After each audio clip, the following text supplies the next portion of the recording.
Bueno, les damos un cordial saludo, bienvenida para todos los oyentes, para todos los seguidores de nuestras redes sociales y por supuesto esta es su emisora Buscuenti Radio, porque recuerda que donde estás no es el final. Bueno, continuando nuestra programación, estamos con la presencia del doctor Ricardo Molina, Michelle Carreño y Juan Carlos Polanco en su segmento Gobierno Civil Bíblico. Así que les damos la bienvenida. ¿Cómo estamos hoy?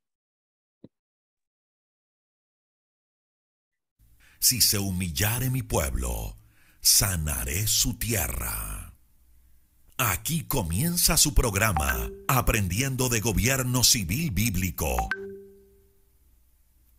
¿Te has preguntado cuál es la forma de gobierno correcta propuesta en la Biblia para una persona, una familia y una nación?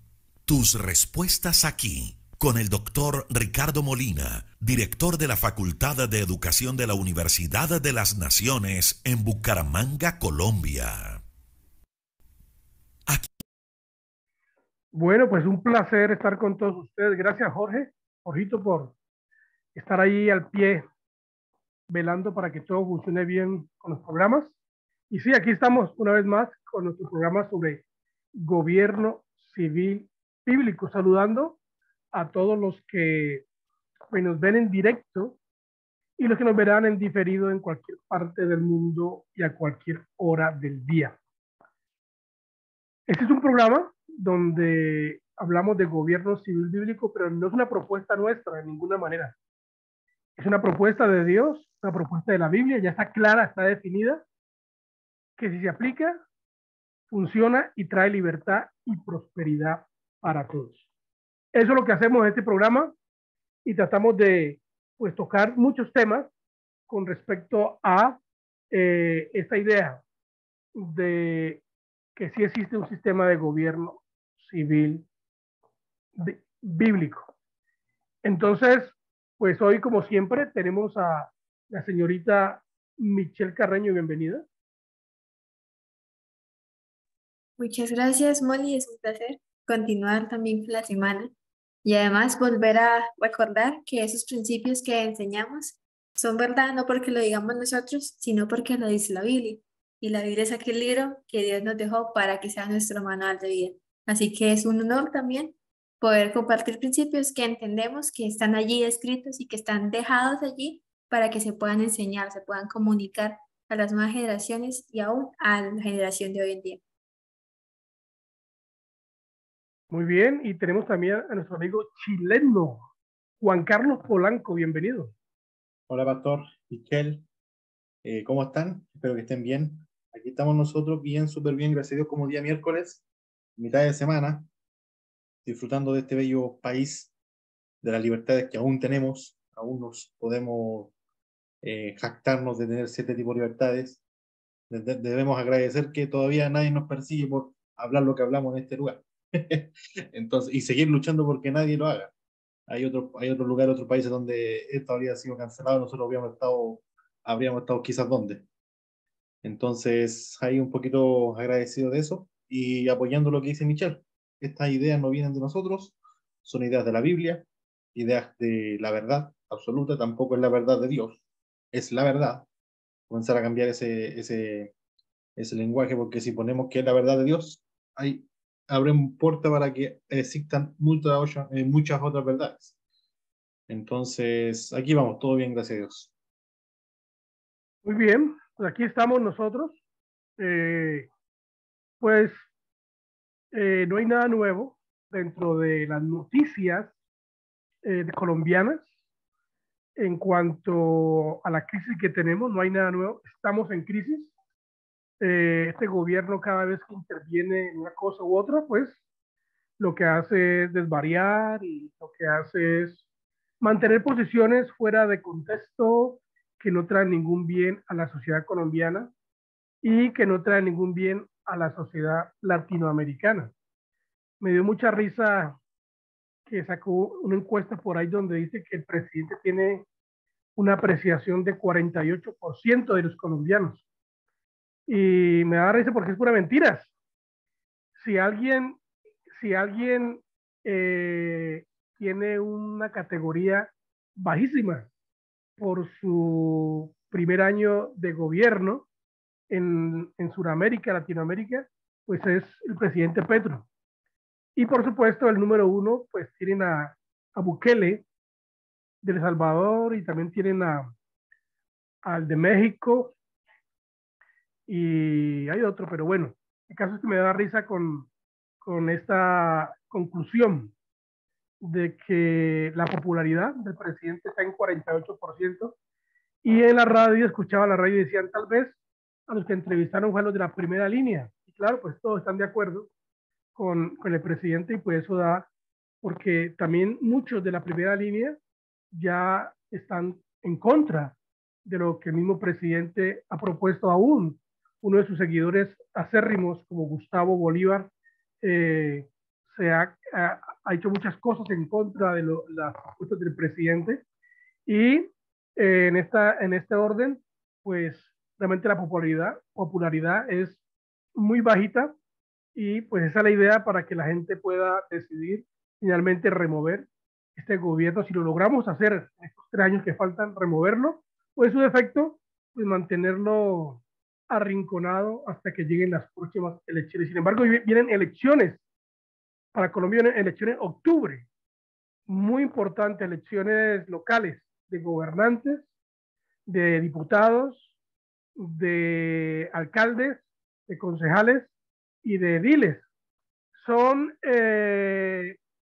elecciones importantes porque, lamentable también porque Gustavo Bolívar, que era senador, se retiró de ser senador y ahora se postuló para ser alcalde de Bogotá. Esta gente no tiene, increíble, con esta gente no tiene, ¿cómo se dice? Pudor, no tiene vergüenza. Esta gente no tiene vergüenza. Esa es la palabra, vergüenza. Qué pena, esta gente se postuló para ser alcalde de Bogotá. Horrible. Y pues por todo el país hay muchos de comunistas, socialistas, progresistas postulándose para alcaldías, para consejos, para asambleas. Bueno, estas elecciones de octubre son muy importantes porque ahí se puede demostrar que la gente realmente no apoya esta filosofía, no funciona. Y ponerla en los municipios y en los departamentos no tiene sentido. Entonces, pues es importante las elecciones, es importante que la gente vote. Yo hablaba con alguien que me decía, hablaba con un taxista ayer y me decía, yo no voto por nadie, nunca he votado y nunca votaré. Muy triste, ¿no? Escuchar gente que no entiende cuán importante es escoger a las personas que dirijan los gobiernos locales. Pero bueno, así hay muchas, y si los que saben hacer lo correcto no lo hacen, entonces los malos que no saben hacer lo correcto, ellos van a votar y van a poner su gente en puestos de gobierno. Bueno, Michelle, entramos con nuestro tema sobre justicia y libertad, porque esto viene ligado con lo que hablábamos de que negociar con los delincuentes no funciona. Entonces, para poder aplicar eso que no funciona, pues tenemos que entender que hay que aplicar la justicia para que la libertad proceda. Michelle. Sí, Molly, y pues también, como hablábamos ahorita, la idea es que durante el lunes se dio como, bueno, cuáles son esas consecuencias que vemos y que enfrentamos por hacernos partícipes con estos delincuentes, con apoyarles, con aún no levantar la voz. Y decimos que la solución es la justicia que en términos bíblicos trae paz, y más que en términos bíblicos, en términos de realidad aplicada, trae paz. Y dice en Isaías 32:17, y el efecto de la justicia será paz, y la labor de la justicia, reposo y seguridad para siempre.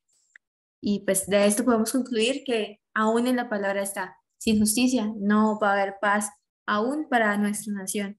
Y si lo que queremos es realmente esta paz, o reposo y seguridad, pues lo que necesitamos es que se haga una justicia, que la ley se aplique, y aunque nosotros mismos podamos conocer la ley y empezar a vivirlas aún dentro de nuestros hogares.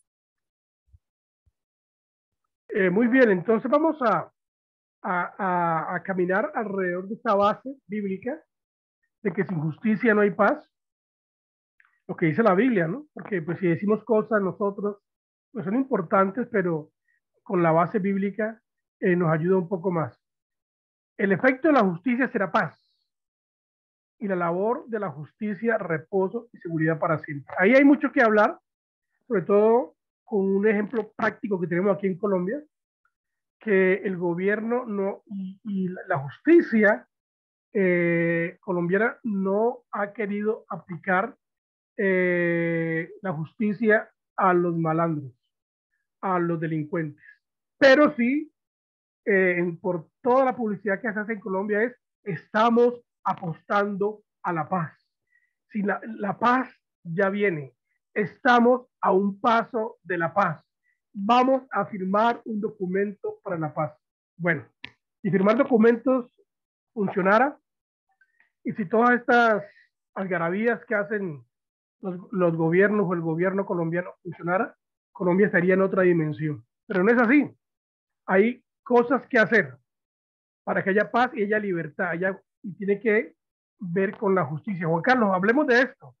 Hablemos de la importancia de aplicar la justicia a los delincuentes, a los malandros, a los malhechores, para que haya el resultado de reposo y seguridad. Sí, es importante porque para comenzar hay una noción de justicia completamente errada hoy en día, y hay que dejar eso claro, ¿cierto? Porque hoy en día la gente cree que los gobiernos creen que hacen justicia al encerrar a un ladrón en la cárcel tantos meses o tantos años y no hay restitución. Para comenzar, no hay que lo más importante, no hay restitución por parte del ladrón hacia la víctima pierde, el Estado lo único que gana acá porque hasta mantener al ladrón preso nos cuesta plata nuestra, ¿cierto? Entonces el sistema es el que le quita plata al ladrón y a nosotros, o sea, nosotros perdemos y perdemos, es un perder y perder junto con perdemos lo que nos roba el ladrón y aparte, con la plata mía tengo que pagarle lo que come y lo que come y todo lo que hace dentro de la cárcel el muchacho, el joven que me robó, ¿cierto? Entonces, para comenzar, no hay justicia. La justicia está completamente en nula, no hace nada. Y ese es un claro designio, digamos, de lo que muestra el versículo que estábamos hablando recién, ¿cierto? Que sin justicia no hay paz. Porque es obvio de que la gente va a entrar en un estado de revanchismo, en un estado de inconformidad, de odio, porque los que te tienen que proteger no lo están haciendo, o están siendo voy a nombrar unos inútiles a la hora de castigar al malo, o todo lo contrario, están siendo cómplices, le están dando subsidios, bonos, todo tipo de cosas para que no roben. ¿En qué país, en qué momento de la historia, solamente en los países comunistas, yo creo, ya a este punto ya es porque los países comunistas clásicos a los ladrones le iba mal, ¿cierto? En lo que le dieron libertad en los países comunistas fueron a la juventud por la hipersexualización, el feminismo, el comunismo con el feminismo se unieron y le dieron mucha libertinaje a la mujer, a los jóvenes, se hipersexualizaron todo, pero el ladrón se iba preso o en campos de concentración o en campos de trabajo forzado. Pero es la primera vez en la historia que una sociedad, un líder socialista de izquierda, premia a los delincuentes. Les dicen no roben más y nosotros les vamos a dar plata o les vamos a dar tal cosa. Por favor, no nos sigan robando. O sea, es una burla que un país en vías de desarrollo como Colombia, con una fuerza armada veterana, un país bien preparado para combatir el crimen, no lo combata de esa manera y se estén arrodillando ante la delincuencia de esa manera. Entonces estamos viendo que la justicia no está siendo aplicada. ¿Para qué yo estoy pagando mi impuesto si la justicia no está siendo aplicada para llenar los bolsillos de otro tipo de gente? Entonces, es muy importante eso a la hora de entender de que la gente dice, no, queremos justicia, pero ¿qué tipo de justicia queremos? ¿Por qué? Porque lo que estamos viviendo ahora no es justicia, o sea, para nada.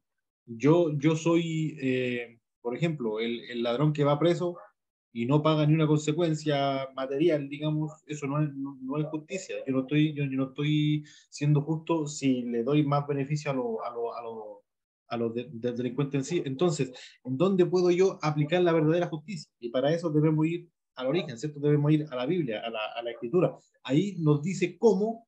Hay un libro escrito por Stephen McDowell, una cartilla, que es Crimen y Castigo, y nos dice cómo nosotros debemos lidiar con el crimen, ¿cierto? Cómo bíblicamente debemos lidiar con el crimen, y si lo leemos nos vamos a dar cuenta de que la Biblia está en completa oposición a las cárceles, está en completa oposición a mantener gente encerrada, sí hay un apoyo bíblico a la pena de muerte, sí es bíblicamente aceptado.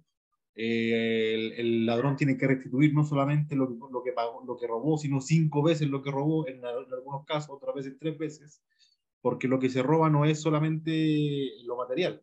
Al pastor Ricardo le roba la camioneta, le están robando tiempo, plata, inversión, un montón de conjuntos que suman 5 veces lo que se robó. Entonces, no hay nada hoy en día de que digan, sí, estoy conforme porque aunque me robaron, el gobierno está haciendo de que la persona que hizo pague de verdad. Entonces, la gente está completamente disgustada. Es muy importante definir qué es justicia. Justicia es darle a cada quien lo que merece. Y definir qué es libertad. Según Montesquieu, libertad es la tranquilidad de la mente, de mi propia seguridad. ¿Esto qué quiere decir? Si justicia es darle a cada quien lo que merece en cuanto a las consecuencias de sus hechos bajo la ley, y libertad es estar tranquilo en la mente de mi seguridad, entonces nosotros damos cuenta que si la justicia no le da, no corresponde al mal que un individuo ha hecho y no le paga conforme a su mal, entonces el mensaje que está dando a los ciudadanos es de incertidumbre, de duda, de peligro. Entonces, si yo en mi mente creo que estoy en peligro, si yo en mi mente considero que hay desestabilidad para yo hacer actividades comerciales o para viajar o para hablar, porque esa es otra cosa importante, que cuando se aplica la justicia, la libertad de comunicación se amplía, porque la gente entonces puede hablar, los medios de comunicación pueden hablar. Entonces, cuando yo soy libre de poder expresar mis pensamientos sin esperar que me castiguen, entonces eso es libertad. Pero si uno no puede, por ejemplo, en Colombia hay lugares donde la gente después de determinada hora no puede salir. En Colombia hay lugares en donde no hay presencia de la policía. Y por lo tanto, los que tienen presencia son los delincuentes, son los que imponen la ley. En Colombia hay lugares donde uno no puede ir porque lo roban o lo pueden secuestrar, como la policía esta, la coronel, que secuestraron, y el ministro de Justicia dijo, es culpa de ella, ¿para qué se fue a meter donde no debía? O sea, eso muestra, si yo no puedo ir a los pueblitos, si yo no puedo viajar por el país con tranquilidad, si yo no puedo hablar con libertad mis pensamientos, expresar mis pensamientos, entonces hay un problema. Hay un problema de que no soy libre. Entonces, para que esto ocurra, pues a los que amenazan, a los que secuestran, a los que roban, a los que asesinan, la justicia debe aplicar la ley y mostrarle al resto de la sociedad que los malandros no tienen ningún beneficio. ¿Ustedes se acuerdan? ¿Se acuerda, Juan Carlos, que estaba leyendo un escrito que yo hice sobre el recuento de la historia de los grupos guerrilleros? Estuve leyéndolo el lunes pasado. A ver si tengo aquí, porque yo la vez pasada quedé en el movimiento armado Quintín Lame. que fue una guerrilla indigenista originada en el Cauca que aparece públicamente el 5 de enero de 1985. Con la toma de la población de Santander de Quilichao, los acuerdos a los que se llegó con esta guerrilla fue la entrega de un subsidio mensual. Ya hablamos de eso. Entonces, estos años de conversaciones, treguas y acuerdos y de procesos de paz adelantados con los diferentes grupos guerrilleros llegaron a su fin hacia la segunda mitad de la década de los 80. ¿Escuche bien? En 1987 se crea la coordinadora guerrillera Simón Bolívar. En 1988, el M-19 realiza el secuestro del ex candidato presidencial Álvaro Uribe Gómez Hurtado. Daría como resultado el acuerdo de paz y la desmovilización de esta guerrilla en 1990. Tomaron el nombre de Alianza Democrática M-19 y obtuvieron en ese tiempo 19 curules, constituyéndose en la segunda fuerza política del país después del Partido Liberal. El EPL, el Quintín Lame y el PRT, el Partido Revolucionario de los Trabajadores, entraron en conversaciones con el gobierno nacional, las cuales se aceleraron a lo largo de 1990 con la convocatoria a la Asamblea Constituyente, ya que su desmovilización se convirtió en precondición para participar con varios escaños en la Asamblea Constituyente, privilegio que le dio el gobierno de entonces. Miren esto, dejen las armas, salgan y pueden participar en la Constituyente. ¿Qué es la Constituyente? Hacer leyes de la Constitución, cambiar la Constitución en el 91. Y el gobierno les dijo, sí, sálganse de la guerrilla y vengan. Y ayúdenos a hacer las leyes del país. ¡Wow! Ahí participó Petro, estaba jovencito. Y allí Petro metió una cantidad de ideas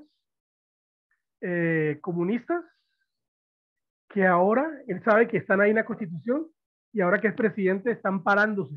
Se ampara con esas leyes de hace 30 años. Imagínense ustedes. La cosa es muy seria.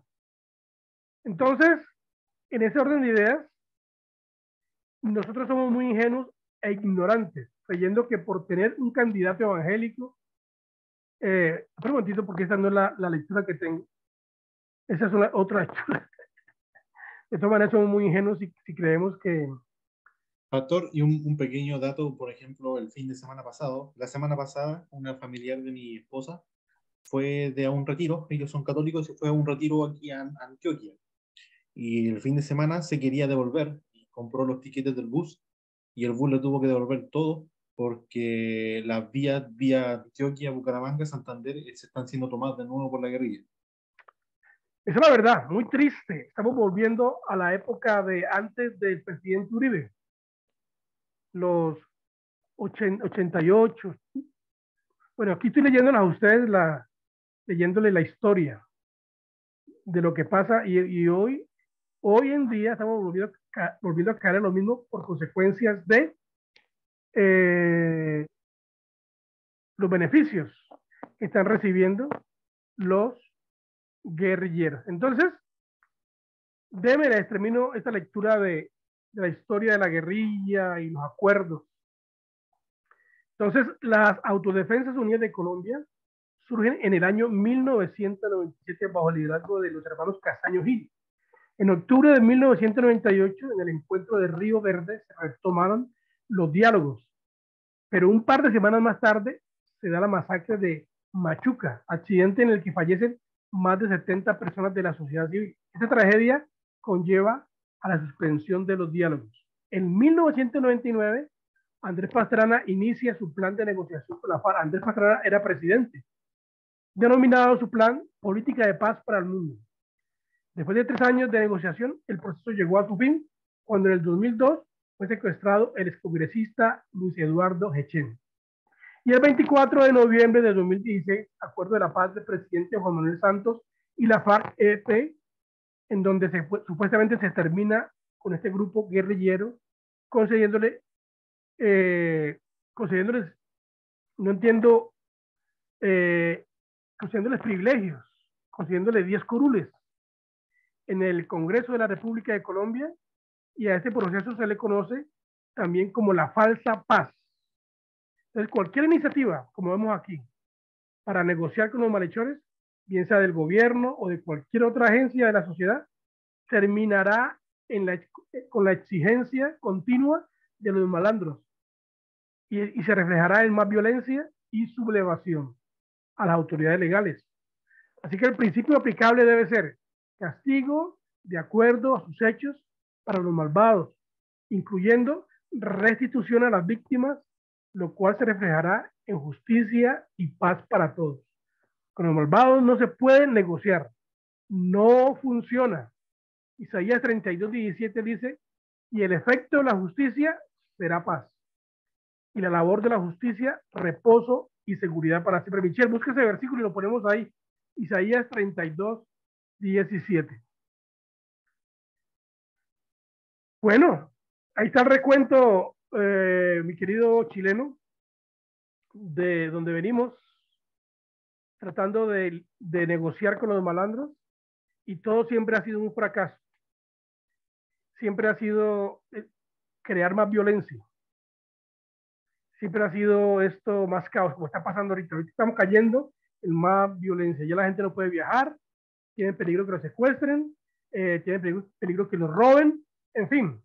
Vuelve otra vez la inseguridad, vuelve otra vez el reprimirse por temor a ser secuestrado, a ser herido o a ser muerto. Entonces, no funciona. Negociar con los malandros no produce libertad. Para nada. Michelle, ¿ponemos el versículo? Juan Carlos, dale. En Chile han hecho varias encuestas a nivel semanal. Cada 15 días hacen encuestas, las aprobaciones de los líderes políticos, quién es candidato, quién está como más poderoso candidato, y hacen tipo de preguntas, y hicieron una pregunta que a la vez dio como tristeza, pero al mismo tiempo da la razón a lo que nosotros hablamos. Y la encuesta decía literalmente, ¿está usted dispuesto a renunciar a sus libertades por más seguridad? Y el 60 y pico por ciento, 67% dijo que sí, que está dispuesto a entregar sus libertades para obtener más seguridad, porque la situación que hay de inseguridad en Chile es tanta que la gente está dispuesta a decir, tome mi libertad, pero por favor, cuídenme. Wow. Esa es una posición ya extrema, ¿no? Extrema. Cuando hay inseguridad, cuando ya no hay garantías, cuando el gobierno no cumple su labor de protección, entonces los ciudadanos llegan a esos extremos de rendirse, de rendir su libertad, con tal de tener alguna seguridad. El asunto es a quién se le rinde la libertad, ¿no? A quién uno se rinde. Y pues no se puede rendir a los malandros, no podemos rendirnos a los malandros. Tenemos que luchar para que los malhechores tengan el pago de sus actividades delictivas. Michelle.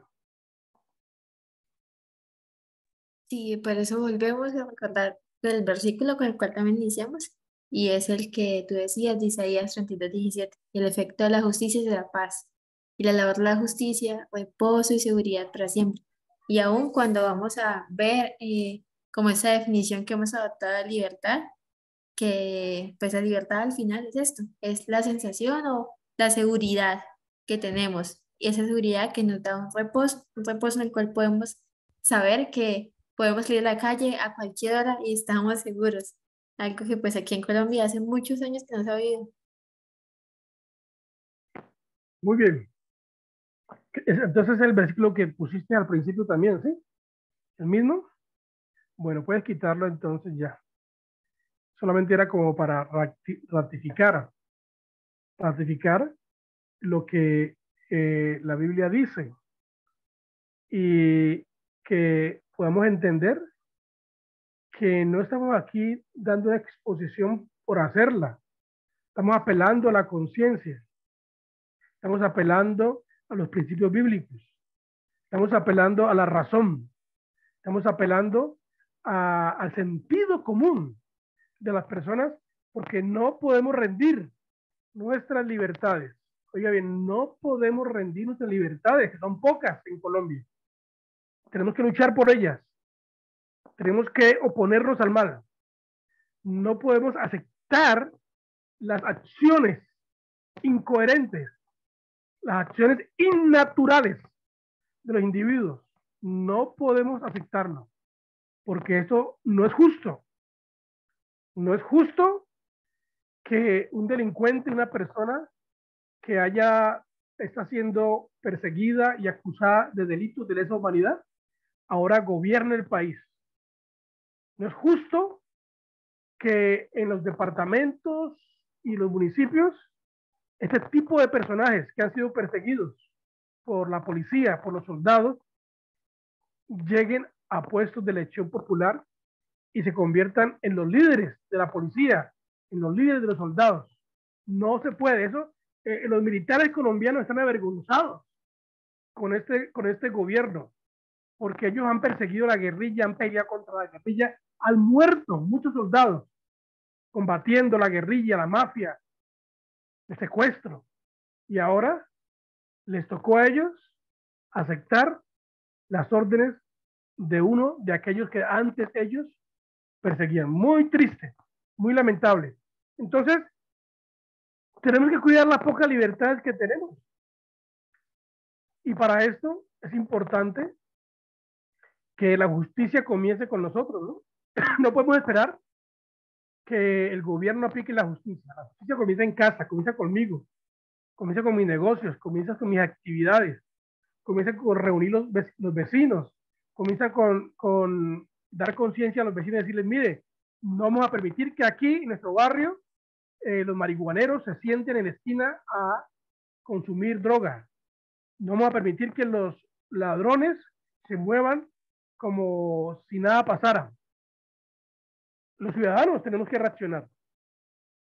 Si los ciudadanos reaccionamos, yo creo que este será un mensaje muy amplio, pues para los que quieren delinquir, quieren hacer mal, y será un mensaje para el gobierno, Juan Carlos. Así es importante que nosotros, como cristianos, como ciudadanos, nosotros tenemos la verdad, obviamente, tenemos el arma poderosa, lo único que no la sabemos usarla, no la usamos y no sabemos cómo se usa tampoco, y el enemigo nos lo quita y la ocupa para nuestra contra, ¿cierto? Entonces es bien difícil intentar cambiar la cultura de una sociedad cuando completamente durante más de 30 o 20 años se las has entregado al enemigo. El trabajo que tenemos arduo, debemos seguir evangelizando y en todo sentido, a nivel social, seguir hablándole de que el gobierno de Dios es aquel gobierno justo en donde tú vives en paz. Si el gobierno se aplicara bien, de buena manera, tú no tendrías ni una frustración de nada, no tendrías ira, ni frustración, ni miedo, ni rencor, nada en tu corazón. ¿Por qué? Porque sabes de que si te hicieron algún mal, la justicia se va a aplicar de buena manera y tú vas a ser restituido. Todo lo que se perdió vas a ser. Hoy en día a ti te roban un celular, se llevan preso y ellos te dicen tranquilo, la justicia se va a encargar. Y cuando ves a la semana siguiente al mismo tipo robándole a otra persona más, eso es irrisorio, es una burla para el ciudadano promedio, no es, y eso es lo que genera en sí el disgusto. Y es por eso que no queremos caer en el exceso, en el caso, digamos, de que se gane un man con un tirano, como lo que pasó en Francia en 1779, que fue tanto el caos, tanta la tiranía que hubo, que tuvo que llegar Napoleón Bonaparte a poner orden con mano de hierro. No queremos que llegue eso, pero si es necesario, la única solución que hay es esa. Vamos a tener que soportar al tirano que venga a poner orden después. Yo no sé si tú estás de acuerdo con Pinochet, el chileno, pero ayer alguien me hablaba en el transporte de Pinochet. A mí me gustó Pinochet, decía él, en Chile. ¿Por qué? Porque puso orden a Chile, porque puso la mano dura y después fue acusado, ¿no? Después fue acusado y Sí. problemas. Sí, la causa que hay con Augusto Pinochet es que el Pinochet fue o sea, no hay por donde yo sería un ciego si digo que no hubo violaciones de los derechos humanos. Hubo violaciones de los derechos humanos. Hubo toque de queda, hubieron desaparecidos políticos solamente por pensar que nosotros, aunque no nos guste mucho el comunismo, le estemos en contra de esa filosofía, no podemos llegar y fusilar a un socialista por decir algo o por pensar de cierta manera. Eso ya va en contra de nuestros principios, y sí lo hubo en Chile, hubo mucha represión y todo eso, pero Pinochet fue una reacción a algo que ya estaba pasando en el país. Claro, claro, es que hubo Una una reacción, reacción, como tú estás diciendo, que se necesitaba una mano dura. ¿Quién va a hacerlo? claro, claro, Y hay que claro, tomar en cuenta. él abusó, por supuesto, se extralimitó, hizo cosas que no eran correctas. Hay que tomar en cuenta de que entre 1969 y 1973 Chile era Venezuela. O sea, hay fotos de las filas, hay fotos de los supermercados con carteles: no hay pan, no hay aceite, no hay azúcar, no hay esto, no hay esto, no hay esto. Los de la Unidad Popular, que era el partido de Salvador Allende, el Partido Comunista, ellos eran los que tenían el monopolio de todas las comidas y repartían un mulito, como lo que pasa en Cuba. Sí, o sea, era así tal cual lo que está pasando ahora. Y el 80%, el 87% de la ciudadanía estaba de acuerdo en que había que sacar a este individuo del poder. El 87% estaba de acuerdo con un En pronunciamiento sacar a Allende. Allende del poder. Y es por eso que los militares se tomaron obviamente hubo ayuda ahí entre medio. O sea, Chile era un país pequeño en medio de la Guerra Fría. Hubo manipulación de Estados Unidos, de la Unión Soviética. Chile era un país pequeño y es todavía un país pequeño. Claro, esto es un país pequeño, pero en ese tiempo pequeño y pobre. Ahora pequeño con un poquito de plata, o sea, estamos un poquito más de nivel, pero en ese tiempo la inflación en Chile llegaba a un 60%. Cuando Pinochet deja el poder, Chile estaba en vías de desarrollo. O sea, a ese punto, en 30 años hicieron el país, hizo que florezca en sí. ¿Y hubieron violaciones de los derechos humanos? Sí, pero el hombre puso orden, puso orden. Entonces, la idea es que haya alguien que ponga orden sin la necesidad de violar derechos humanos, sin la necesidad de andar fusilando a diestra y siniestra, porque eso es lo que pasó en Chile. Mi papá me decía, yo era niño, yo tenía 13 años. Yo me levantaba en la mañana a trabajar, cargaba los camiones con mi papá, todo, y íbamos andando en camión, y por la orilla de los muros la gente fusilaba completamente, porque era gente que, como eran de estos, gente que se quedaba tomando en las calles, ni siquiera eran partidarios políticos de nada, pero como había toque de queda, claro, los soldados los pillaban y los mataban, así Lo que automáticamente. pasa, lo que pasa, Juan Carlos, es que una guerra, ese es el dilema. Cuando hay guerra, guerra civil, ¿no? Cuando peleamos entre nosotros guerra civil, tristemente muere mucha gente inocente. Y ahí donde, pues, vienen los dilemas de juicio, vienen los dilemas, ¿por qué esta persona? ¿Por qué estos se equivocaron? Precisamente tenemos una noticia triste nosotros de un amigo nuestro en Perú, que esta madrugada lo mataron y parece que fue por equivocación, ¿no? Y entonces uno dice, pero ¿cómo es posible que pase eso? Pero pasa cuando hay tanta delincuencia y tanta inseguridad interna. Michelle, ¿qué tienes que decir tú al respecto? Pues yo creo que podemos también recordar aún una definición que ya dimos, pero Montesquieu la amplía y ya la voy a presentar. Perdón. Montesquieu habla de que esta libertad que queremos y que deseamos se da con las leyes y el cumplimiento de la misma.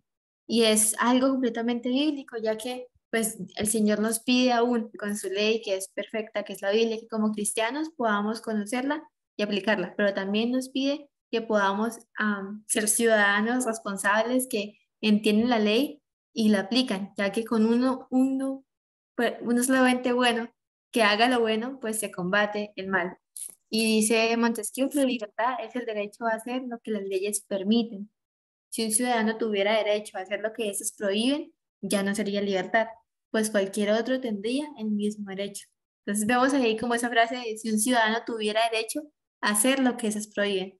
Y es algo que lamentablemente está pasando. Muchos ciudadanos, tanto en situaciones de poder como ciudadanos por debajo de la ley, están haciendo lo que las leyes prohíben. Y eso es lo que trae esclavitud al final del país. Pero la invitación es que podamos entender que la libertad que queremos se trae con el cumplimiento de la ley. Lo más triste es que los que hacen lo que está prohibido quieren que la ley los proteja y quieren que lo prohibido se vuelva ley, tergiversando pues la justicia, tergiversando la verdad, tergiversando la idea correcta de libertad, de economía, de familia. Eso entra todo, de educación. Hay una forma de educar, hay una forma de hacer una economía próspera, hay una forma diseñada para la familia, hay una forma diseñada para que podamos vivir en comunidad. Pero si se violan esos principios, hay una forma diseñada de Dios de la relación interpersonal entre un hombre y una mujer. Estoy muy triste, aprovecho esa primera del tiempo, estoy muy triste porque las jugadoras colombianas están ahora en furor, las colombianas de la selección Colombia, varias de ellas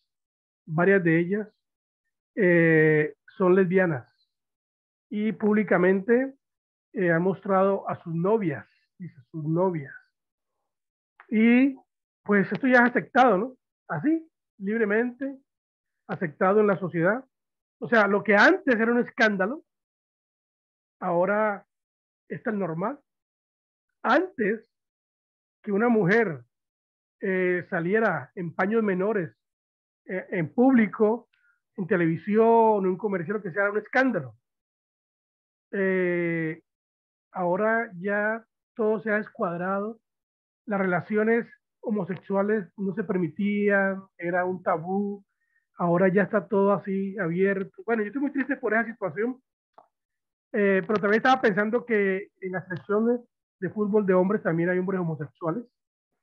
El hecho de que haya gente que practique esto, eso no es natural, no es correcto. No podemos aceptarlo dentro de la sociedad, porque aceptarlo, eso nos hace una sociedad esclava, una sociedad inmoral. Bueno, el tiempo se nos ha ido.